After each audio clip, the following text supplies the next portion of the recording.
Good morning, afternoon, or evening, Nets fans, to steal something from my co-host of JBT, Nick Busink. How are we all? I'm with the incomparable Nick Fay, as always, recording an awesome Brooklyn Buzz. Nicholas, how are we?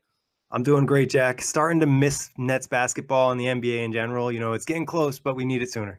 Yeah, it's like 35 days or something until like the NBA season is upon us, and even shorter till the preseason. But somehow I've been still doing my sleuthing, and there's still little things popping up on Twitter here and there. But as always, guys, make sure you subscribe to us on iTunes, get us on Blog Talk Radio, YouTube, Dash Radio, all those sort of good places. But Nick, one of the issues that's sort of been lingering, so to speak, is the Spencer Dinwiddie trade to the Suns. They still haven't found their point guard yet. And Anthony Puccio spoke further on the Dinwiddie trade to the Suns. And with Phoenix still in the search, we thought we'd revisit the issue ourselves.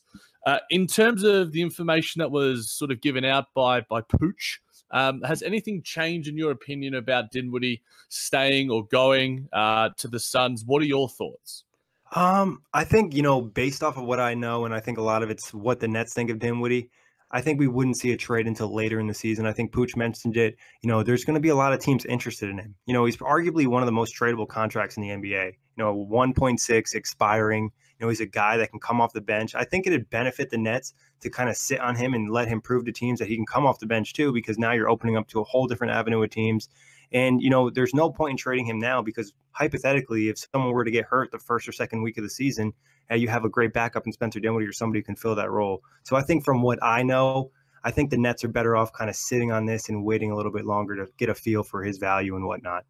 Yeah, I think that there's too much sort of goodwill that's been built up between Spencer and the front office and the coaching staff that I can't see it happening. The Jeremy Lin trade was somewhat surprising to us. I guess that sort of somewhat came out of nowhere, but I think the Spencer Dinwiddie scenario is entirely different. And unless it's a proposal that is just absolutely, a must-take proposal by the Suns, like it's a really nice first round and maybe they chuck in Dragon Bender as well, then I can't see anything else that's going to change the current scenario. I mean, Spencer Dinwiddie is currently pretty busy right now at Harvard Business School, so shout out to him. That's pretty cool. He's killing it. I posted the video via his Instagram, and he's definitely doing some work there. Him and Enes Kanter are ending their beef, it was a petty beef to begin with, but I think in terms of the trade, I can't see it happening either. I think in terms of when you're weighing out the pros and the cons, like you were saying, if that trade happens to be there, come February, I think it's going to depend on what Phoenix are offering more than what the Nets are willing to sort of take. I think that the upper hand is right now with the Nets. We have something that Phoenix want. And yes, so does Boston, and so does all these other teams that have a decent sort of guard. But, the ball is in our court in terms of who has the upper hand. So I don't think that anything's going to change, like you said, until that sort of February trade deadline. Not to mention, I mentioned, if the Nets got an injury, Spencer Dinwiddie could come in. If another NBA team, especially a contending team or a playoff team, has their point guard go down, Spencer Dinwiddie might look like a great fit for some of these teams. And we mentioned it, on previous shows, one of the top guys in turnover to assist ratio. I think he'll be more efficient this season playing with better teammates. And it was a new role for him to adjust to. Obviously, there's improvements, but we saw him make a really big jump last offseason. So there's no reason to think that he can't make another jump this offseason that just boosts his value even more. Yeah, and I put out a piece for Nets Republic saying that I think he could be a six-man of the year contender in terms of that new role that you've been talking about. I'm all in on that. I listened to the preview pod we did with Nick Letourneau, and I sort of brought it up ever so slightly on there, and then I just sort of, the thought festered in my mind, and I'm like, okay, let me look into this a little bit further. And I think that it's entirely possible in terms of the role that he's going to have as well. Taking all biases aside, Nick, if you had Terry Rozier and Spencer Dinwiddie coming at this from like a Phoenix perspective, saying like you're Michael Sanchez, you're one of our like Phoenix diehard fans that we have on the OTG staff, who would you rather have? Like, obviously there's the contract situations to take into account, and there's also just the general play and how they fit alongside Booker, Ayton, and all their other pieces. who would you rather have as a Suns fan? Like you've changed. You're somehow, you're in a different person's shoes. I was reborn. Reborn, yeah.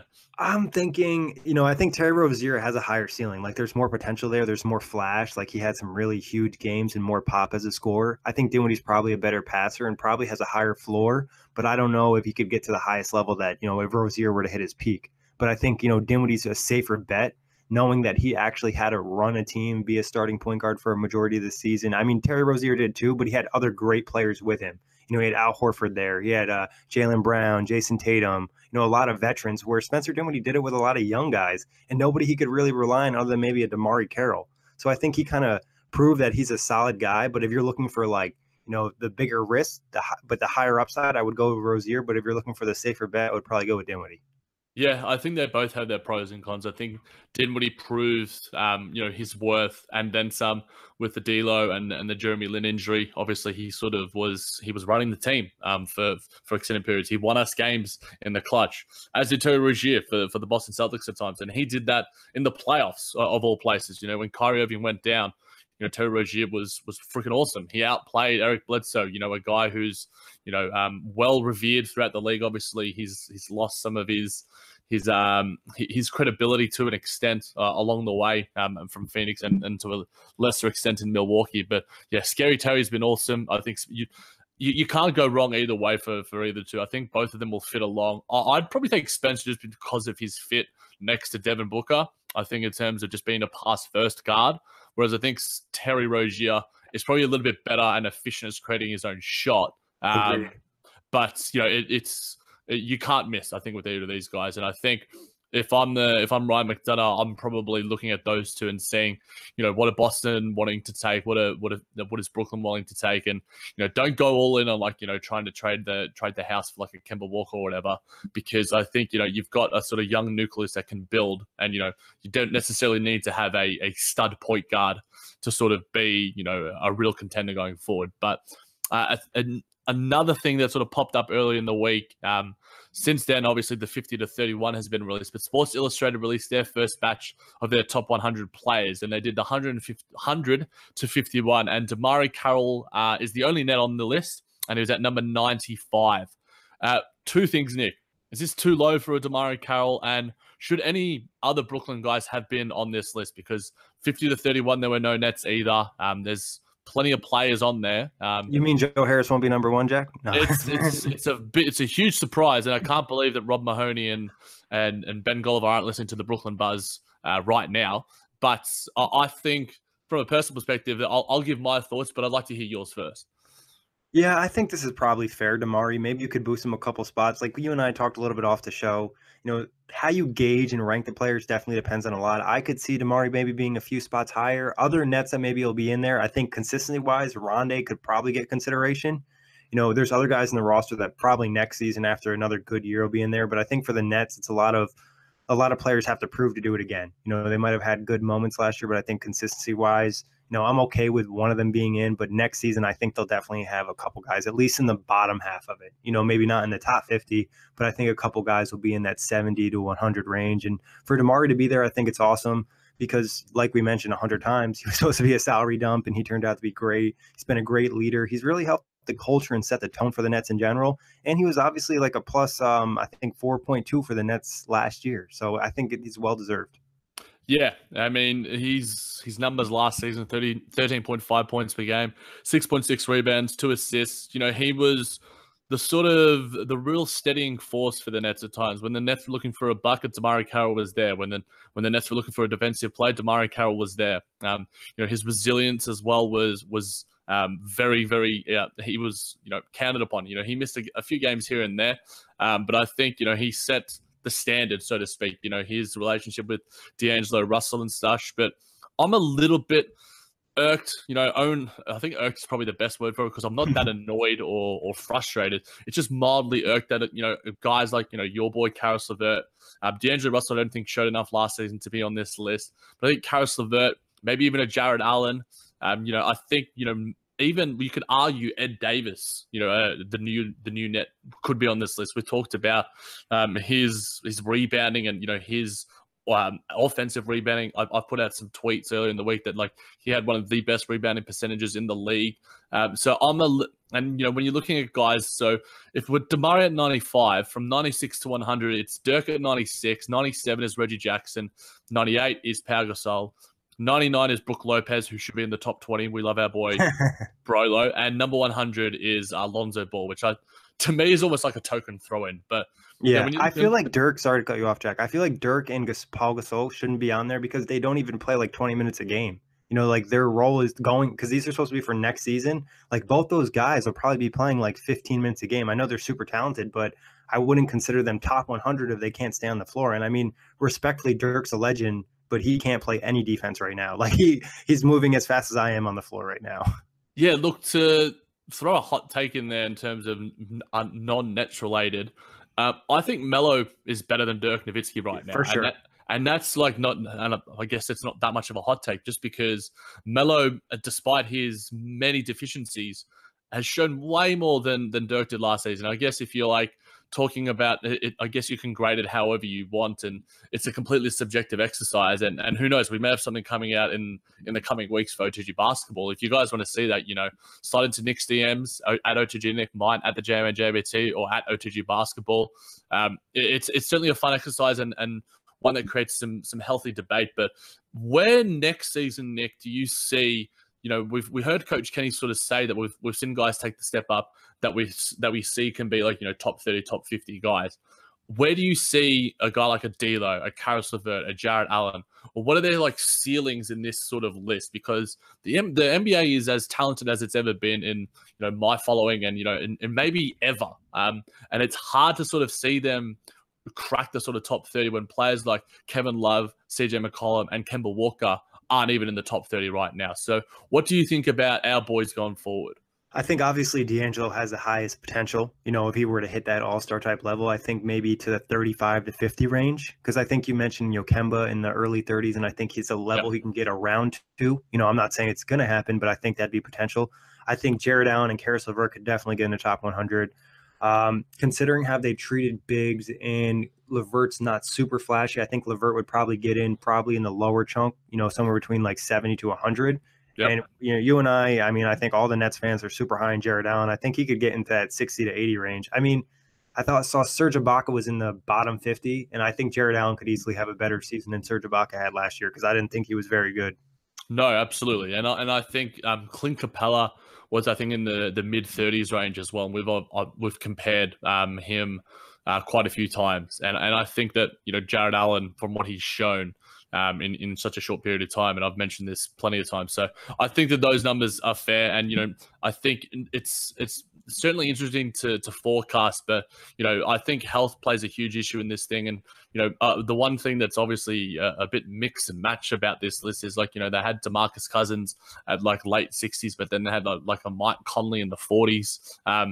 But in further Nets talk, Nicholas, Nikias NBA, one of a must NBA Twitter follow, put out a question that sort of, you know, caught my attention and caught plenty of Nets fans' attention. And I got into a healthy sort of conversation about it. What would a Carroll/Harris for Wiggins swap look like? Thoughts, my friend? I wouldn't want to see it. I didn't even put any effort in thinking of a deal because I get it. Like, I get Wiggins has a lot of potential and there's, you know, reasons things aren't working out in Minnesota, but it is a huge risk. It is a huge risk. If this was the first year of the rebuild the Nets were going into, it would make more sense. But Wiggins is going to get paid $25 million this year, $27 million next year, and the third year it's $29 million. So Sean Marks has preached cap flexibility. And that would give us no cap flexibility for a player that you don't even know is going to get to an all-star level. Like, I wouldn't guarantee, like, yeah, Kenny's a great player development coach. The coaching staff is great.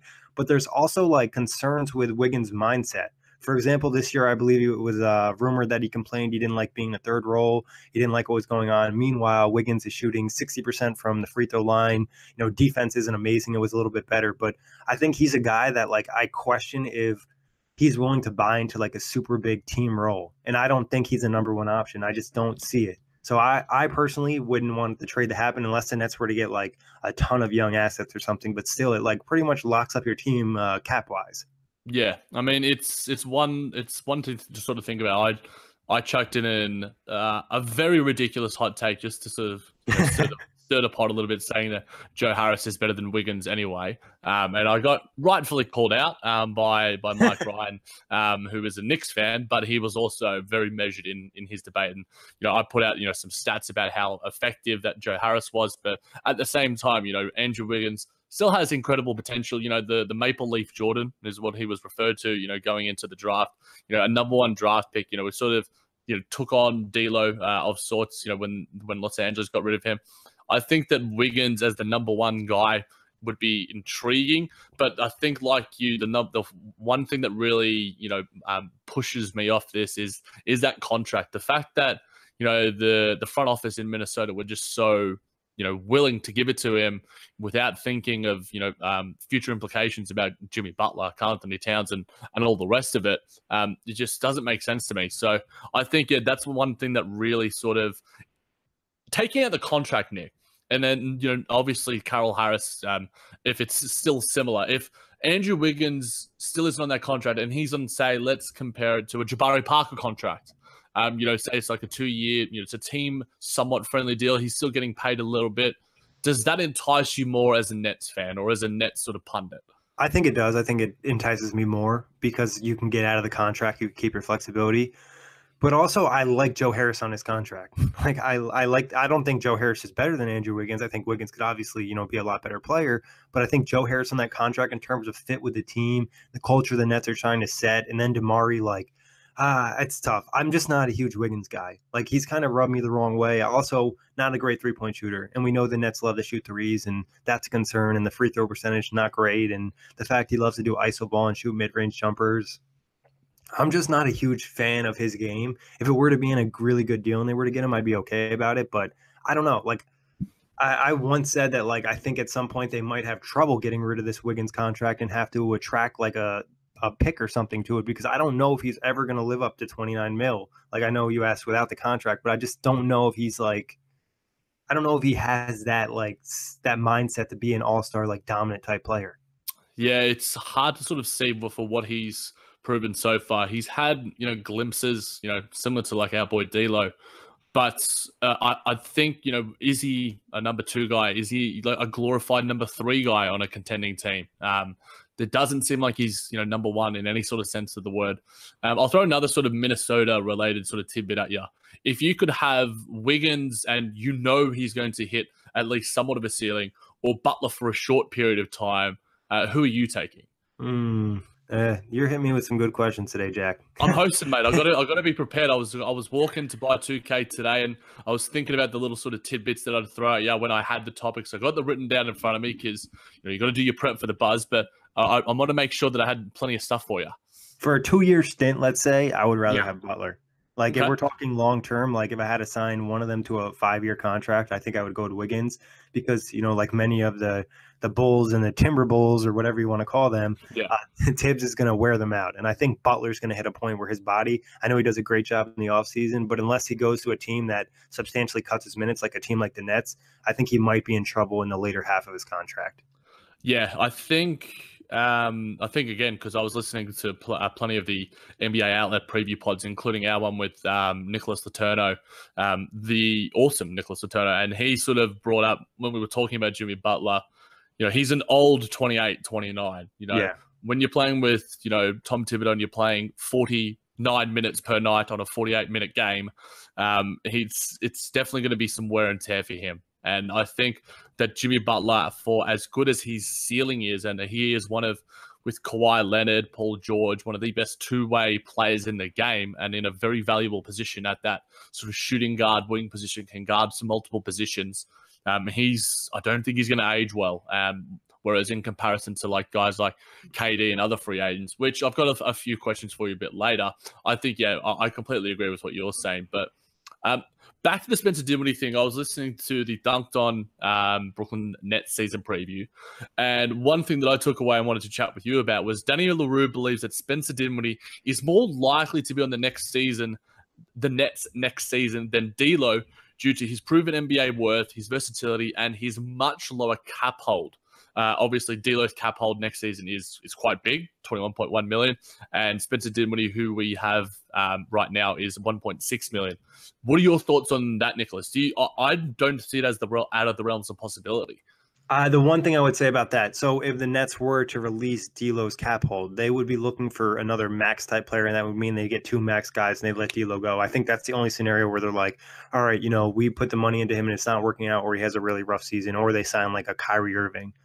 But I think some of that is Danny not having a great feel for the Nets. Obviously, they cover all 30 teams, and the vibe you get from Nets reporters, press conferences, I know Nets Daily has tweeted this out, is the Nets really like D'Lo. They like D'Lo, I think, his game, and they like his personality and the guy he's becoming. Like, he's matured a lot in Brooklyn from where he was in LA. So the vibe that I'm getting is more so they're going to lean with D'Lo unless they were to land some Kyrie Irving or some big-time point guard free agent, or D'Lo has a really bad season or injury-wise. I don't see it. I think D'Lo's more of the guy, where Dinwiddie's the guy. That's why he's been mentioned in trade rumors and whatnot, because, we haven't heard D'Angelo brought up. We've heard Dinwiddie brought up. Yeah, and I mean the age difference isn't that big either. I can see obviously from non-Nets guys like us and like Nets Daily and the rest, and like the people at Nets Republic, I can see what they're coming from in the sense that Spencer Dinwiddie has proven it, and D'Lo has only shown spurts. But I think they're looking at it from the sort of cap nerd perspective in ways. Yeah, and I think it depends on what D'Lo proves this season.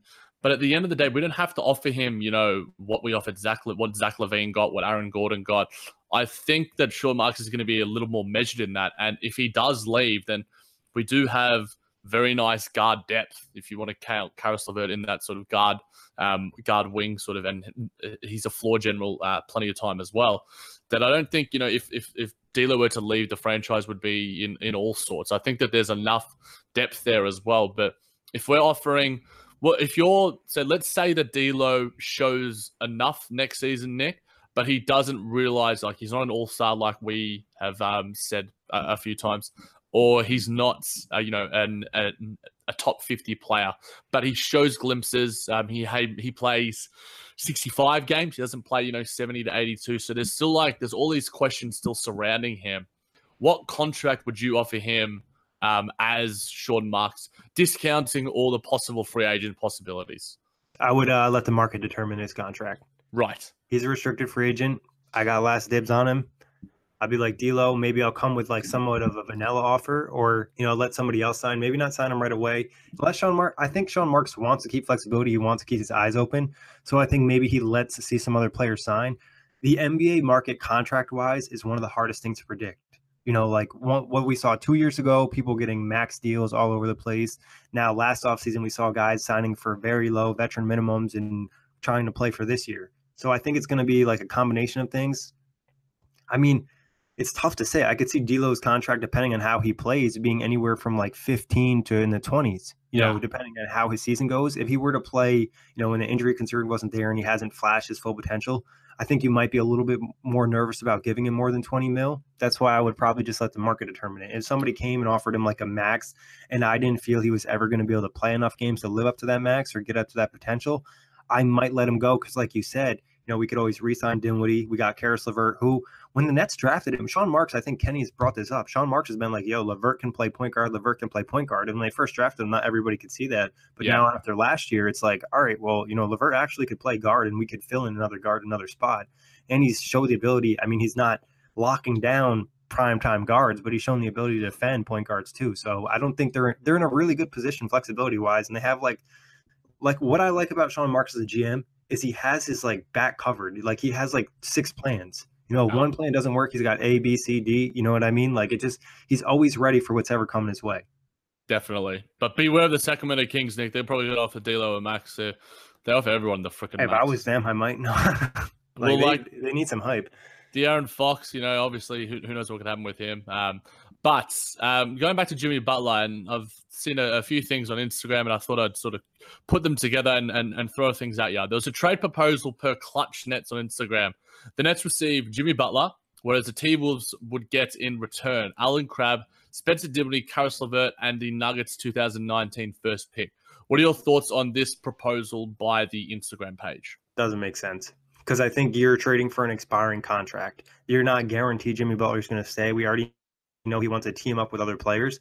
Hypothetically, one of those players doesn't like the Nets. Now you just traded for extra first-round pick. You traded Dinwiddie, who's expiring, not a big deal. Crabbe, it's kind of a contract dump, but not really because the Nets really do like him. And then LeVert, like the one reason I'm so against trading LeVert, not only because I love him, is because I think his contract, if you look into next season and you were to sign 2 max guys or, fill out the roster and be a championship type team or a contending type team, you have a guy who's very good on a very small number. I think he's making like $2 to $4 million next year. So you lose him, and now you have another spot. And then, like I said, with Butler, now not only you're forced to re-sign him, and what happens if he doesn't like Brooklyn or the knees are a real big issue?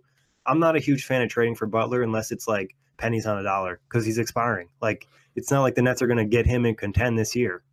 Yeah, I mean, I agree. If you take maybe you take LeVert and the first pick out of it, then you've got me sort of thinking about something because I see Alan Crabbe. I'm not saying he's replaceable. I think he's the perfect guy in the Nets offensive system. But Joe Harris has proven something. Spencer Dinwiddie, we've got the guard depth like we mentioned before. So I think, and you finagle it in a way that, maybe there's pick swaps in there or something, and it's a little more tantalizing for Brooklyn and for Sean Marks. Then I think it makes a little bit more sense.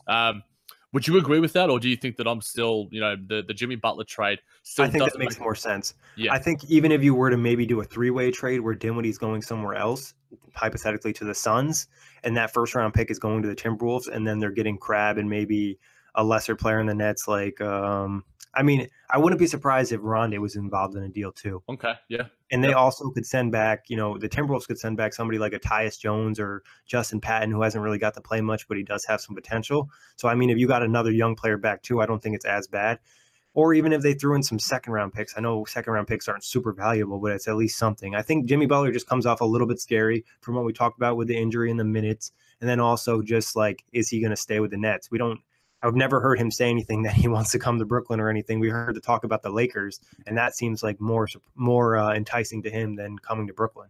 Yeah, I think that the rumblings out in Minnesota are going to keep bubbling around. Which kills them leverage-wise. It does. Obviously, when the Kyrie Irving news came out, they certainly lost all. And at the time, where everyone marveled at the trade that Kobe Altman was able to pull off to get, Isaiah Thomas, Crowder, that pick. But, obviously hindsight is 2020 and we've seen what happened there. But, a trade is definitely a little bit risky, especially with free agency on the horizon.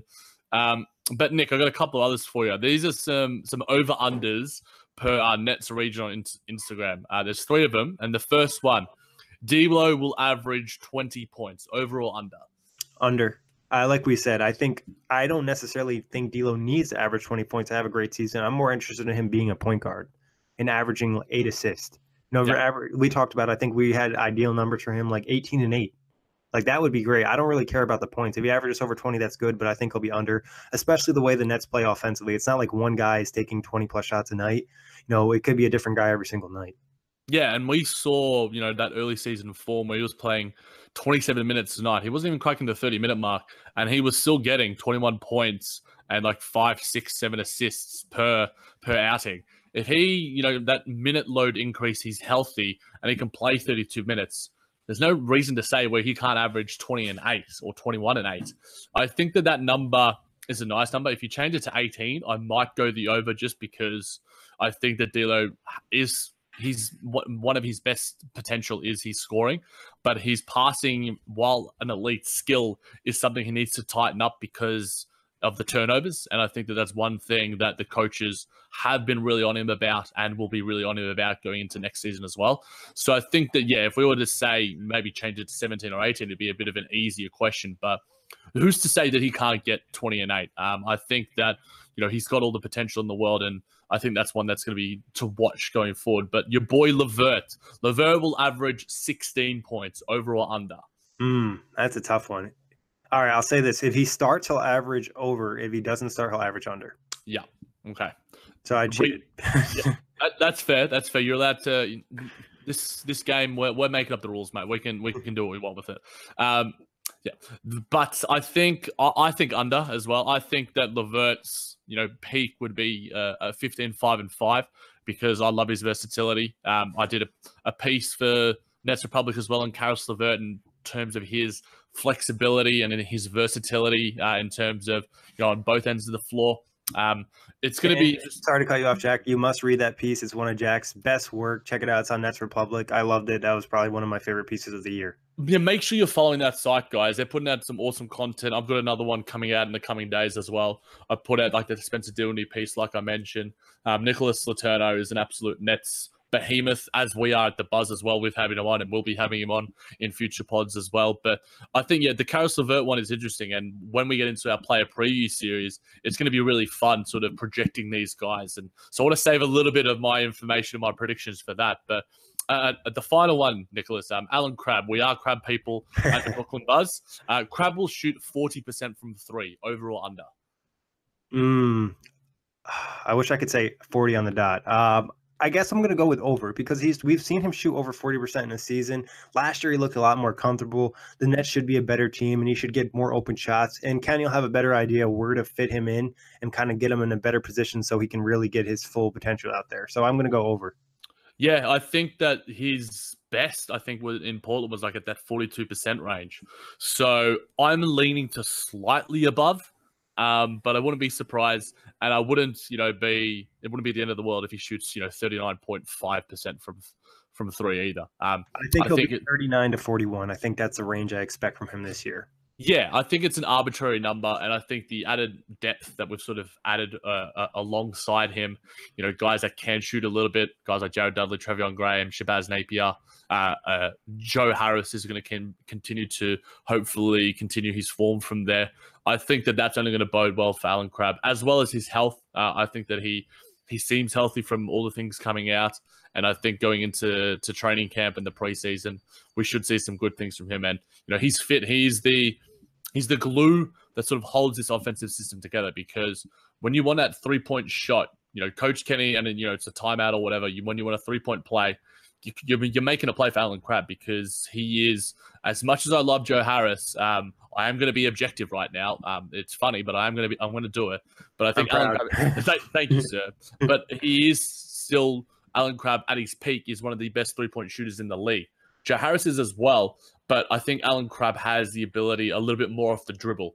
I think that's what Joe Harris probably might be working on in the offseason as well. I wish I was able to follow him and he would put more on his Instagram page and a Twitter page, but that's for another day. This one was from a while ago, Nick, and I don't think we chatted about it, or we might have. But this is per Billy Reinhart on Twitter.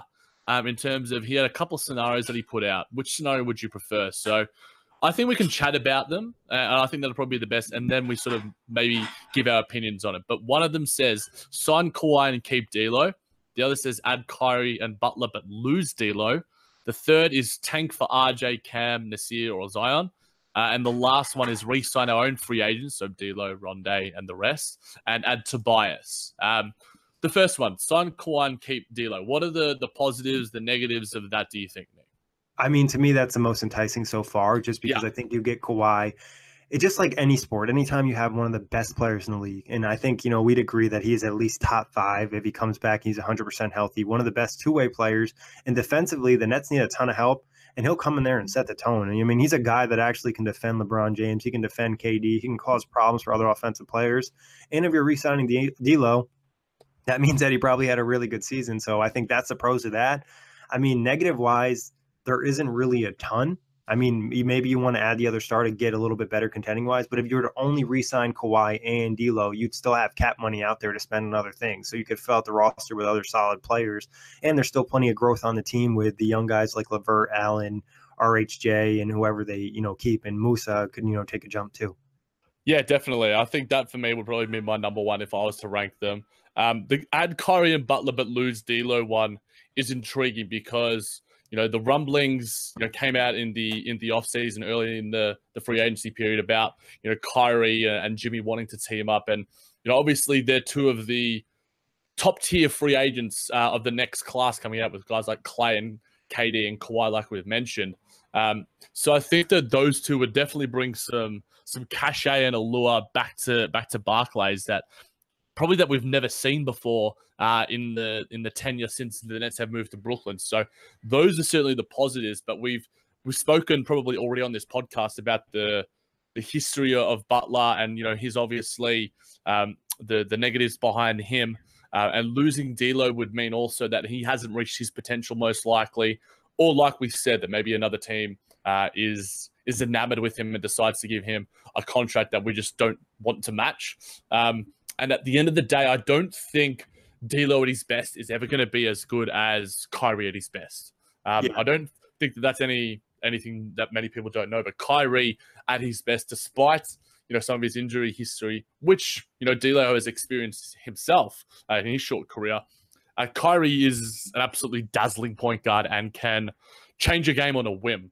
We've seen him prove it, time and time again, and obviously his crowning moments in the 2016 finals, nailing that absolute dagger of a shot, which someone gets lost in the rummage a little bit when the block happens. Yep. But that shot was as much of a crowning moment for him and the Cavaliers franchise. So I think that there are positives and negatives to that. Do you think that there are any different ones that I sort of said?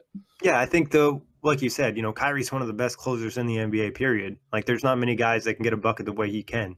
He was going against Klay Thompson in the finals, consistently, when he was back on the Cavs, and he was scoring on him. And Klay was saying he was one of the toughest guys to defend.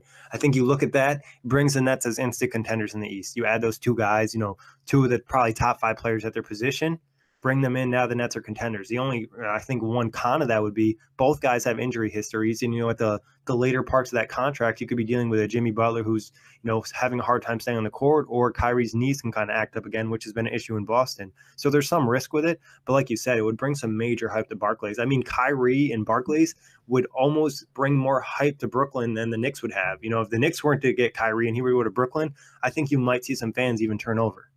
Yeah, definitely. I think that Kyrie, there's player fans and there's team fans, and I think that in the current NBA, and I've spoken about this with you and on OGD Basketball, that player fans are almost as powerful in today's game. Obviously guys follow LeBron where LeBron goes, guys follow where KD goes, and that's not necessarily a bad thing because the loyalty to the stars, it's a star-driven league, so I'm all about that. Obviously we are a Nets podcast, so the team element is certainly important as well. But I think it'd be as rewarding for us to sort of see a guy select us, any of these free agents, just to go, okay, well, look, I'm going to buy into this Net system. I believe in what they're creating, even if it is like that sort of less someone re-signing our own free agents and adding Tobias Harris. It'd still be a get because it's showing that guys are buying into our system. And we've sort of seen that in a mild way this offseason with guys like Ed Davis, who is one of the better centers on the market when you're talking about, DeAndre was probably the best with DeMarcus Cousins. Ed Davis is probably one of the better free agent gets out of anyone. Shabazz Napier as well. These guys would have surely gotten plenty of calls from with their agents and such, but they decided to choose Brooklyn, which I think is showing, the early signs that we may be on the road to getting a free agent, though it's not, fait accompli. And as much as we want to speak it into existence, I think that there needs to be a more balanced element about it in terms of an element of realism to it, because, teams like the Lakers, teams like the Knicks are going to have that already established cachet that we don't have yet. So this season is going to be, like me and you have said plenty of times, it's going to be crucial to sort of setting the standard and setting the tone for the franchise for those prospective free agents. For sure. If like a guy were to come out and have another like crazy good season, like a career year for like a Shabazz Napier or a Trevion Graham, I think that would also send good messages too. It's like the Nets can get the best out of you and help you kind of hit your peak. But like you said, I think anytime a big name chooses the Nets, it's just going to help them long term too. It's not just about this year and the next couple years. The Nets have to think about the big picture, and they don't want to make any huge mistakes that set them back another 10 years. No, definitely not. Definitely not. And I think that it's all about having that balance. And I think we've talked about Sean Marks in general, and you've mentioned the fact that he's always got something up his sleeve. He's never going to do something where he sort of gets burned on the way out. The only real criticism he's had in his tenure has been that Allen Crabbe trade, but at the same time, we wanted him. We were the ones that sort of forced Portland's hand in that sense. So, and we obviously got rid of Nicholson as well. So it was sort of a lesser deal for us in the end. So If that's the worst that you can come up with to throw at a guy when there's been so many other GMs out there from Sacramento to Phoenix and the rest who do daily bad moves on the regular, then they've got some things coming. But the last one, Nick. Now, I'm not necessarily warming to the tanking idea because of what it creates in terms of the culture, and it's against sort of the Nets brand or the Atkinson or the Markson brand. But in terms of getting a real stud from this class, whether it's someone from Duke like RJ, like Zion, like Cam, or whether it's for me something that still has an allure about it. Getting a real a top sort of pick. The Nets have their own one this year, obviously, and we have the Denver one as well. But to get a real like, we've seen Zion just do some insane things, and he might be the best athlete since LeBron James. To see that in a Nets uniform, we talked about how Kyrie could bring in some fans. Man, that Zion Williamson and RJ Barrett are certainly probably going to do the same as well. Yeah, no, definitely. I mean, there's some excitement bringing in a high draft pick and watch them kind of develop and being that like hometown guy, and like he would be the guy that kind of sets the tone from Brooklyn if he were to become a superstar. We had him from his rookie year until his final season, and he brought us a championship or something. That would be amazing. I would say, I'm trying to like play in between right here. Maybe not tank and maybe just get really lucky in the lottery and have like a 10th or 11th pick. And then all of a sudden you get the lottery odds and you get number one. That's the only way I kind of want that to happen. I think just tanking would just set the wrong idea. Like you just spend all this time preaching culture and preaching, competitiveness and wanting to win games and saying winning is important and that's the goal. And to go out and have a season and lose games, unless it was because of injury, I think it would just be the wrong message, and you would kind of come off as a hypocrite, and it'd be just not the thing that I want to do as a franchise, especially with the Nets finally kind of getting back in the good graces and eyes of, NBA players, other management, ownership, across the league. I think that the Nets are kind of ascending, and I think that would kind of make them descend and just become a team that people are like, oh yeah, they were just talking all that shit. They don't really care about winning. Yeah, I mean, unless injuries were to happen, and even then, I think the Nets are almost prepared for injuries. Yeah, they're too good to tank right now. In terms of the depth that we have one of the better benches going around. Our bench unit could easily rival our starting unit in terms of how good it is. But if injuries were to occur and we were to trade some of these guys, because all of the acquisitions we've made and there are so many players on our roster that are trade chips. Spencer Dinwiddie being one of the main ones, DeMarre Carroll being another, Rondé to a lesser extent. I think that if disaster were to occur and we were to change course, I'm not totally against it. I get it in terms of the culture and stuff, but I also get in terms of saying that it's not one way or the highway. I think that there needs to be flexibility in that sense, and I think Sean Marks has preached that and practiced that as the GM of the Nets, for the last year and a half or two. So I'm not necessarily against that either. But I think the Sacramento Kings were projected to get this number 7 pick, which was what the Bulls got, and they ended up with number 2. So I think that for us, that we're sort of hoping for that, and with the lottery smoothing out for the first time this season, that's part of the reason why I'm not. I'm with you in terms of the tanking route, that I think that it can be more sort of more harmful than beneficial in the long run, especially when you're sort of building from the ground up in terms of the organization. And we've sort of heard that before.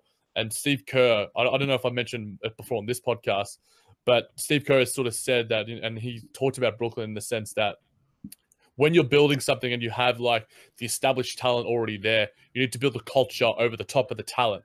Whereas the Nets need to build both. So that's a really tough thing to do, for a GM and a coaching staff. So it's about establishing the culture first, and then the talent hopefully comes with that and comes through and is sort of, a product of that sort of established culture.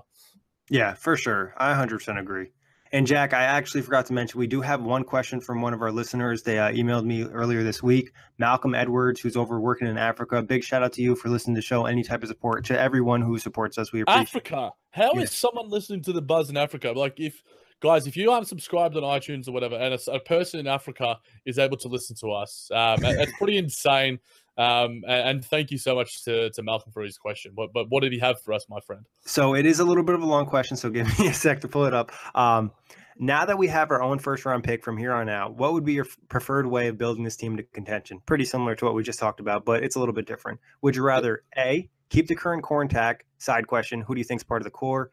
And then add free agents to the core. Do you think any top-tier free agents will come to Brooklyn? And then B, tear it all down, Philly style, trade D'Lo, especially if he shows he can stay healthy and play like a frontline player, trade any assets, any value on our team outside of Allen, who we keep to rebuild to a contender, get more draft picks and things along those lines.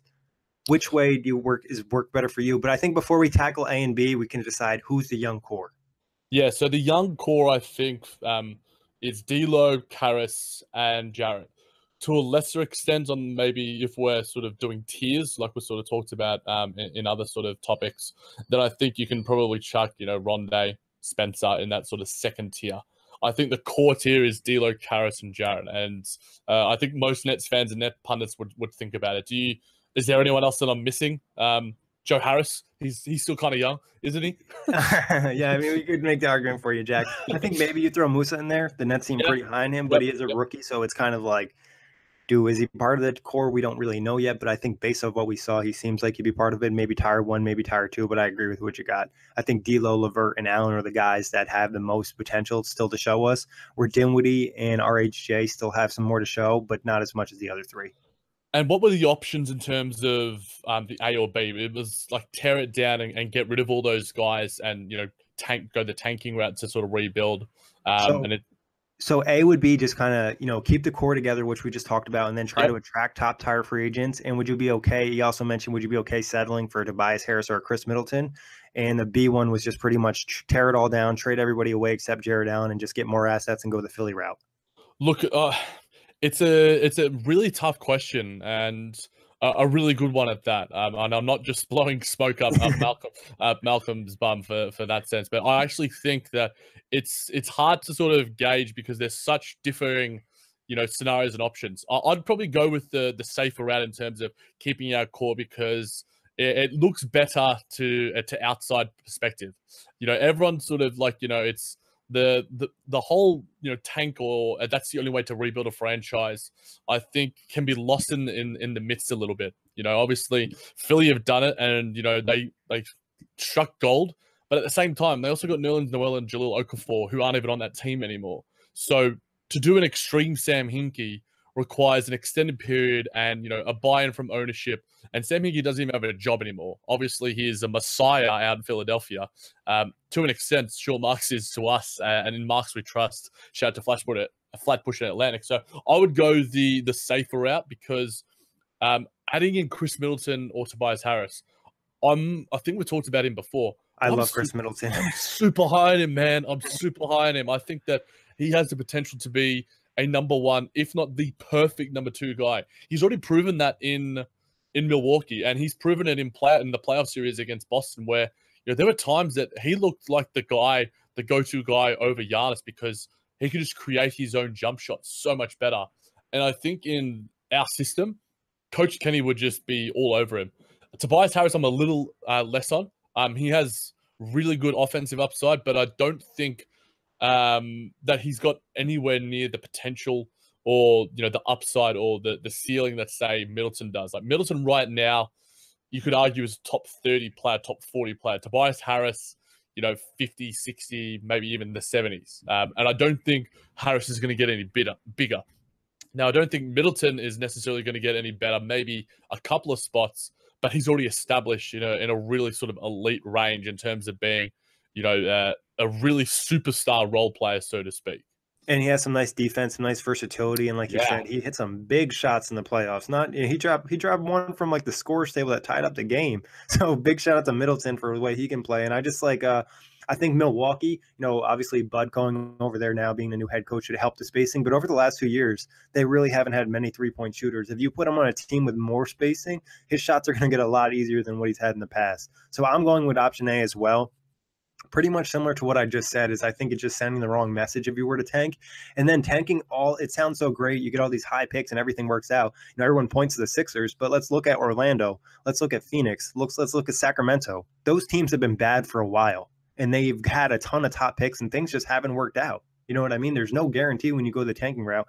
At least if you go with A, the young players you have that are ascending and getting better, and you know what you have, and you're at least going to be competitive, and you have the flexibility to add some of these, high tire free agents, maybe not the best, but some of these guys that are fringe all-star type players. And then maybe if things work out and you build up your assets, you can make a trade. So I think A, you kind of work all this way to get the team to this level. You want to at least stay here for a couple years, because I don't think personally from a fan's perspective, after the last couple years we've seen and Billy King trading away all the picks and having all those terrible teams, they don't want to see a bad product on the court again. No, and in terms of fan attendance, the Nets are one of the worst at that. I think tanking, while could have possible great rewards, like similar to Philadelphia, but it's definitely risky and a more riskier route in terms of rebuilding, and it isn't a proven commodity. Obviously, Philly set are on their way in that sense, but that took, like I said, a lot of buy-in and a real extended period of that. On Middleton, Nick, I'll throw another one at you. Would you rather have Chris Middleton or Jimmy Butler? I think if I'm signing a long-term contract, I think Butler's a really big concern. I think there's some really big concern with him, and I think Butler is going to demand full max, where Middleton you could probably get at a nicer price. So I think, Middleton doesn't bring the same star pop, but he might be a better value for you to get, especially because he'll play up the rest of his contract. And even when he gets older and loses maybe a step or two, he's still a great jump shooter, where Jimmy Butler's not an elite three-point shooter. So I think Butler maybe in a 2-year stint would make more sense, but in terms of a long-term contract, which most of these guys are probably going to look for next year, I'd go with Middleton. Yeah, I would as well. Middleton's only 27, same age as Kawhi Leonard. He hasn't had a real huge one with injuries from what I can recall. So I'd probably take him as well. And if, even if you're giving him similar money, I don't think it's going to necessarily turn into a bad contract. I think Middleton has enough variance in his game, as does Jimmy, but I think Jimmy relies a lot more on his body in terms of getting the most out of himself. Whereas I think Chris Middleton can turn into in his 30s, a spot-up shooter or, a lockdown sort of defender if he's to sort of just focus on one sort of skill, as you sort of lose that step when you get into your mid to late 30s. So I would agree with you in that sense. But a couple more for you, Nick, before we wind this one up. And I am going to say his name, but don't come at me. This is from BKN or Brooklyn Nets Daily on Instagram. Would a prime D-Will on our roster make us a playoff team? Now, I'm going to preface this with saying that the Nets have been doing a top 25 of franchise players of all time. And as much as we give Deron Williams shade, Deron Williams, I say Deron, I'm not sure which one it is. But I think that it's a little bit perplexing that we haven't seen Deron Williams in the list at all. And it's not to say that, he's a walk-up top 10 guy. But and when we look at those lesser guys in the 20s, I think Deron Williams, as much as he has been and more of a net negative than positive, he's still one of our best players to put on a Nets uniform. But I regress. But you can have a chat about that, Nick, as well before we get into the question. I think what this tells me is that he was a bigger asshole to the Nets than I anticipated.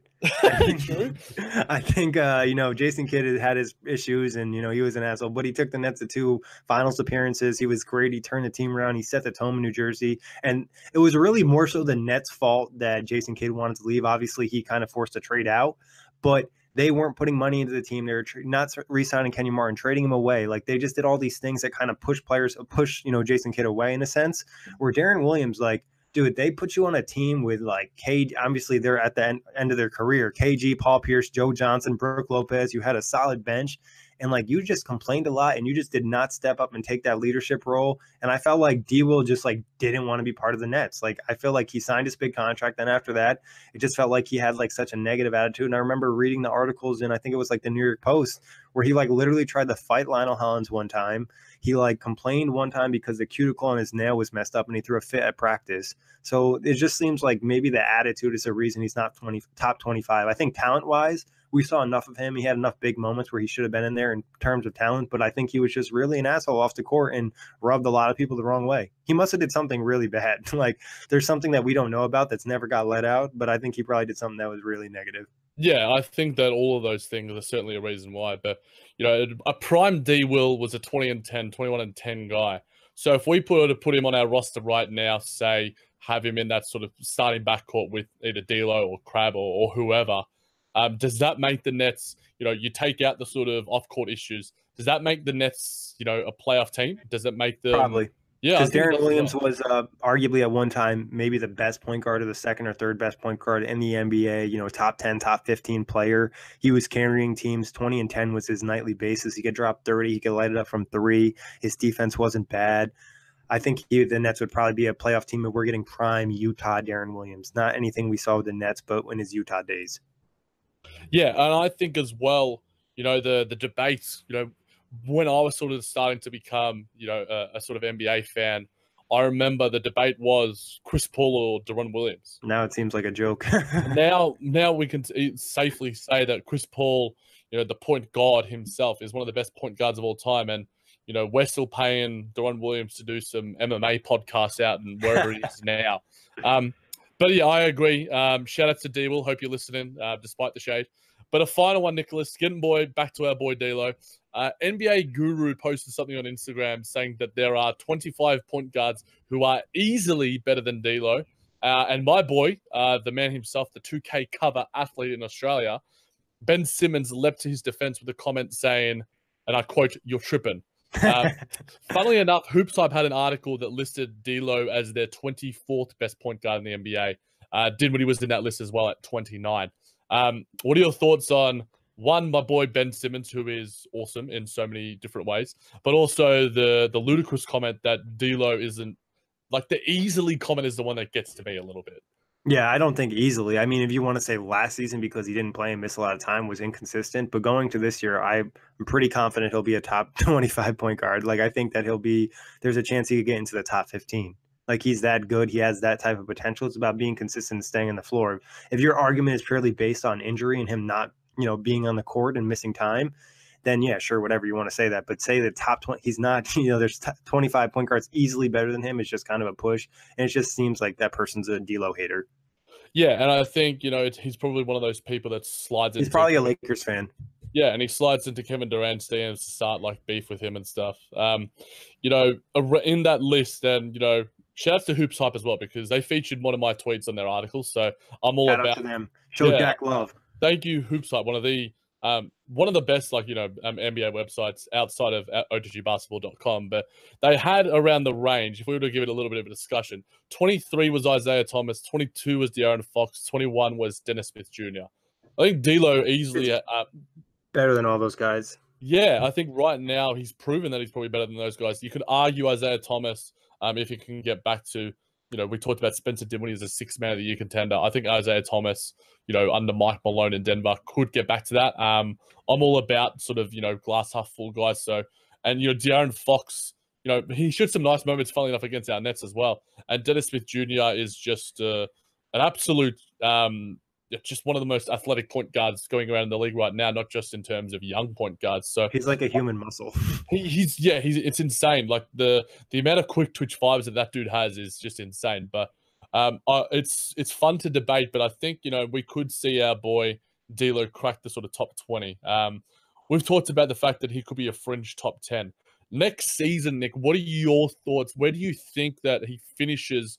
Obviously, you know, you're big on sort of these sort of projection questions, so I'll throw it back at you. Where do you see him finishing in that sort of top 30 or in that sort of top 30 range? Like, is he a top 10 by the end of the season? Is he top 20, top 15?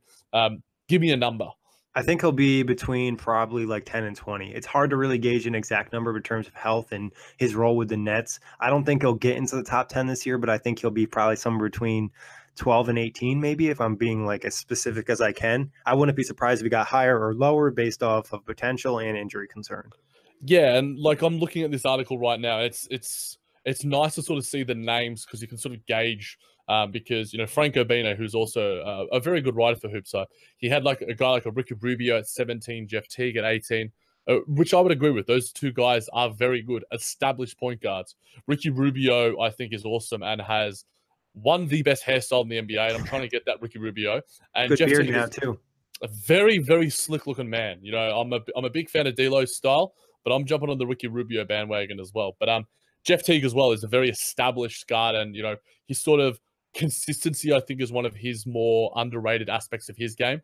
Obviously, in Minnesota, you can argue what you will, but the things he's done in Atlanta. So, you know, I can see him cracking that top 15. I think that at his best, he can maybe be a top 12 guard by the end of the season. But I think that we still have a way till we see the fullest potential of D'Lo. You know, you can't just have like 1 year and then sort of flame out. You know, Victor Oladipo had an insane leap last year into sort of, you know, all NBA caliber player. But I don't think that he's going to be dropping off anytime soon. But D'Lo will certainly be making a jump. But Nick, any last thoughts you wanted to add about our Nets, about upcoming episodes, about the buzz that you wanted to chat about before we head off? Well, we'll just give a couple quick shout outs. Next week, you know, we mentioned this before, we're looking to do a fan episode. So if you're interested, reach out to me or Jack on Twitter or shoot me an email, offtheglassnf@gmail.com. We definitely want to get people on, get opinions from you guys out there. We appreciate all the support we've gotten on Twitter, iTunes, everything. And as always, you can give us a positive review. Somebody gave us a 1 star. So, you know, throwing some shade out there. Definitely. Did we get a 1 star? Yeah, we got a 1 star. I don't know. I'm assuming it was probably a Knicks fan, but, you know, if you guys could show some love on there, that would be great. And Jack kind of hinted at it before. We're going to be doing preview shows soon. We don't have the exact details yet, but keep an eye for that. You know, we calmed down a little bit in the month of August and September, but we're going to start picking it back up for Nets basketball, and we're really excited for the season. As always, we appreciate you guys. And appreciate you, Jack. Thank you, sir. Appreciate you more than anything. But we are pumping out plenty of content despite the off season, and yeah, in an odd way, I kind of like that we got a 1 star review because it shows that, you know, once you're hated, you know you've reached exactly a certain status. So, you know, one star review isn't that bad. And, you know, everyone else, to all the amazing listeners that we have, they more than make up for it anyway. But guys, making sure, like I mentioned, subscribed on iTunes, following on Blog Talk Radio, YouTube, all those good places, wherever you get your podcast, that's where you'll find us. A couple of 5 stars would be nice, maybe a couple of reviews as well. And yeah, this is the podcast, not as much for us, but it's for you guys as well. Brooklyn Nets basketball is growing, and we'll be growing with it, and we're growing with you guys as well. So thank you for listening. Nick, thanks for joining me, and keep subscribing, keep listening, guys.